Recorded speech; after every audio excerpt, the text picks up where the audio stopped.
మొలకలెత్తిన విత్తనాల్ని మధ్యాహ్న పూట ఎవరు తినొచ్చు అంటే, ఉదయం పూట ఇంట్లో ఆడవారు వంట పని చేసుకుంటూ బాగా హడావిడిగా ఉంటారు. ఆఫీసులకి వెళ్ళటానికి చాలా సమయం కూడా చాలదు. టిఫిన్ తినటానికి కూడా టైం ఉండదు. అలాంటి వారు ఉదయం చాలామంది జ్యూసులు తాగేసి వెళ్ళిపోతూ ఉంటారు. లేతే ఏమీ తినకుండా వెళ్ళిపోతుంటారు. ఇలాంటి వారు మొలకల్ని మధ్యాహ్న పూట తినొచ్చు. ఎవరికైతే మొలకలు నవలాలంటే గంట, గంటంపావు సమయం పడుతున్నదో, ఉదయం పూట అంత సమయం లేదని మానేద్దామనుకుంటారు ఇలాంటి వారు.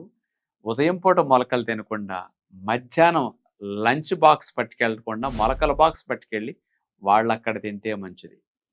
ఇట్లా.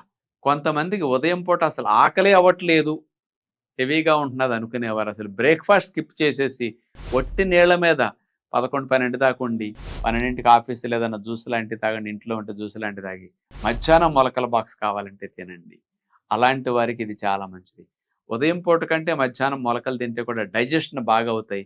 మధ్యాహ్నం లంచ్ బ్రేక్ 1 అవర్ సమయం ఉంటుంది కాబట్టి ఫ్రీగా తినగలుగుతారు, స్లోగా తినగలుగుతారు. కాబట్టి డైజెషన్ పవర్‌ఫుల్‌గా జరిగి మీకు ఎక్కువ ఫలితాలు రావడానికి అవకాశం కూడా ఉంటుంది.